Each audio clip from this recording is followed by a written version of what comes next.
اٹک Broad cost. حق بات پہ کٹتی ہے تو کٹ جائے زبان میری، حق بات پہ کٹتی ہے تو کٹ جائے زبان میری، اظہار تو کر جائے گا جو ٹپکے گا لہو میرا۔ اب میں دعوت خطاب دینے جا رہا ہوں پاکستان مسلم لیگ نون سابق چیئرمین بلدیہ اٹک شیخ ناصر محمود صاحب کو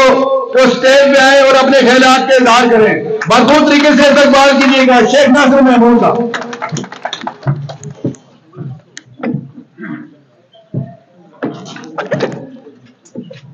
نحمدہ و نصلی علی رسولہ الکریم، اما بعد، فاعوذ باللہ من الشیطان الرجیم، بسم اللہ الرحمن الرحیم۔ میرے انتہائی قابل احترام میرے بھائی جناب ملک حمید اکبر صاحب، امیدوار PP3، اور میرے بڑے بھائی جناب سلیم شہزاد صاحب ڈسٹرکٹ پریزیڈنٹ، شانی صاحب یہاں پر تشریف فرما ہیں، ہمارا بیٹا بھتیجا حمزہ بیٹھا ہے، اور دیگر میرے بھائی تشریف فرما ہیں، شانی بھائی ہیں، عبداللہ خان صاحب ہیں، اور اتنے پیارے بھائی سٹیج پر جو تشریف فرما ہیں، میرے سامنے جو ہمارے بھائی تشریف فرما ہیں، سب کی خدمت میں میرا سلام، اور شروع کرتا ہوں رب کائنات کے بابرکت نام سے کہ جو مالک خالق رازق ہے تمام جہانوں کا، اور لاکھوں کروڑوں درود و سلام اس رحمت کائنات صلی اللہ علیہ وآلہ وسلم پر کہ جن کی مقدس ہستی پاک ذات وجہ تخلیق کائنات ٹھہری۔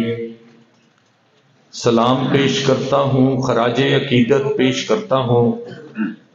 صحابہ کرام، اہل بیت، تابعین، تبع تابعین کی خدمت میں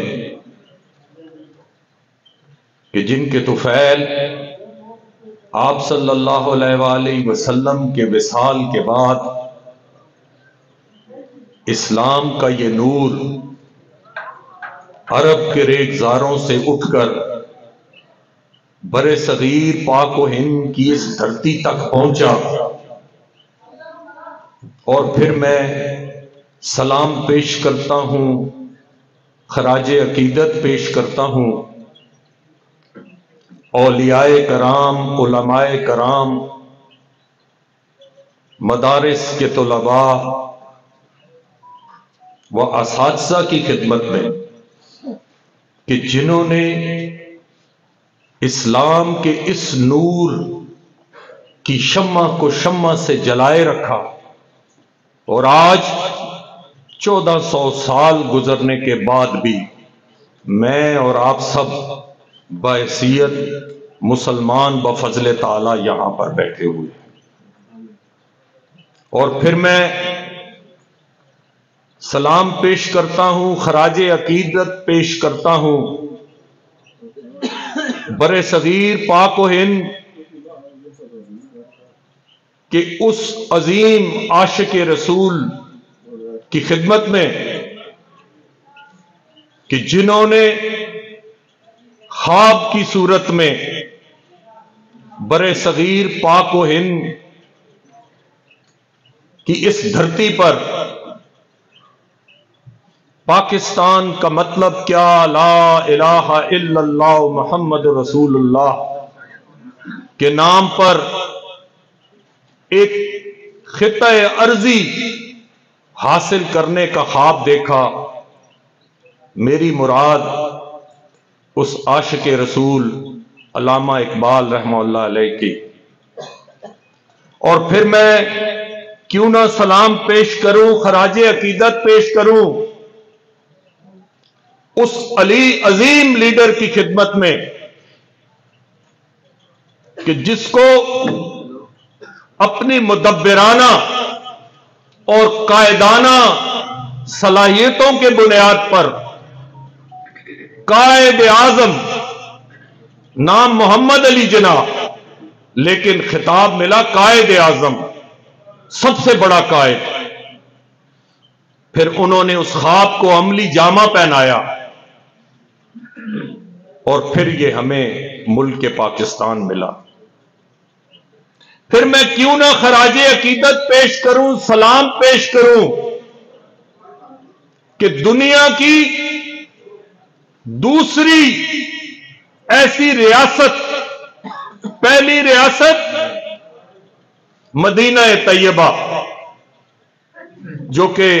لا الہ الا اللہ محمد رسول اللہ کے نام پر بنی،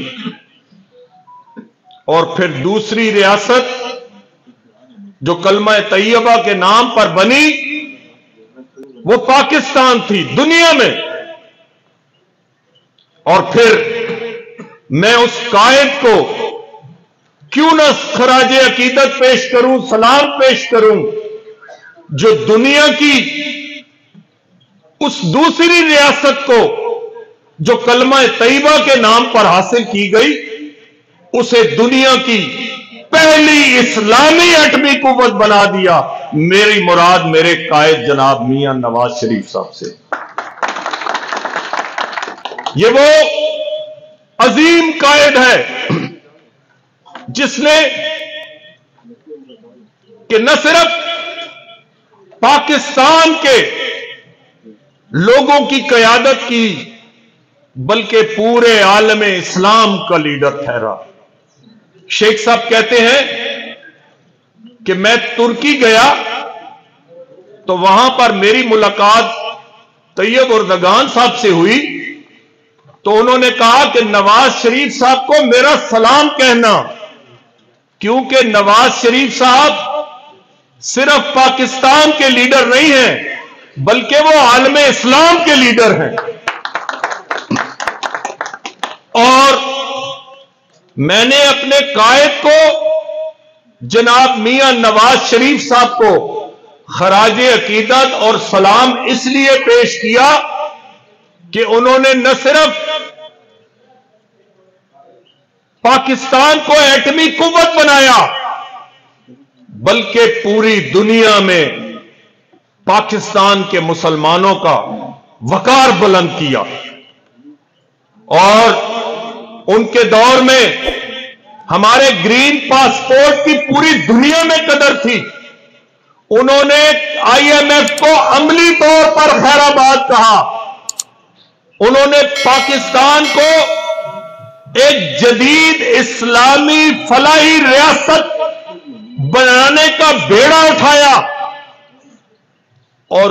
دو ڈھائی سال کا عرصہ بھی جب انہیں ملتا تھا، اگرچہ وہ سازشوں کا شکار ہو جاتا تھا، لیکن اس 2-2.5 سال کے عرصے میں وہ ہر دفعہ پاکستان کو دنیا کے نقشے میں 2-4-10 درجے اوپر لے آتے تھے۔ ہم نے 90 کی دہائی میں جب موٹر ویز پائی تو وہ دنیا کے میرے ایک کزن تھے، وہ پوری دنیا میں اپنے کاروبار کے سلسلے میں پھرتے تھے، تو جب ہم موٹر وے پہ جا رہے تھے تو میں نے پوچھا کہ میں نے تو باقی دنیا کے موٹر ویز اور یہ نہیں دیکھے، کیا یہ انٹرنیشنل سٹینڈرڈ کے ہیں؟ انہوں نے کہا کہ یہ دنیا کے بہت سے ممالک سے ان کا سٹینڈرڈ بہتر ہے۔ اس غریب ملک کو جو قرضوں میں جکڑا ہوا تھا، اس کو پورے پاکستان کو شاہراہ کے ذریعے ملایا، کیونکہ میاں نواز شریف صاحب یہ جانتے تھے کہ ممالک میں ترقی کس طرح پھیلی جاتی ہے۔ 14,000 میگا واٹ بجلی بنی پاکستان میں 70 سالوں میں، اور 14,000 میگا واٹ بجلی اس شیر کے بچے نے 2 سال کے عرصوں میں پاکستان کو دی۔ اور پاکستان کو آپ کو یاد ہوگا جب پیپلز پارٹی کی حکومت تھی 2013 سے پہلے 18 گھنٹے کی لوڈ شیڈنگ آپ کو یاد ہے؟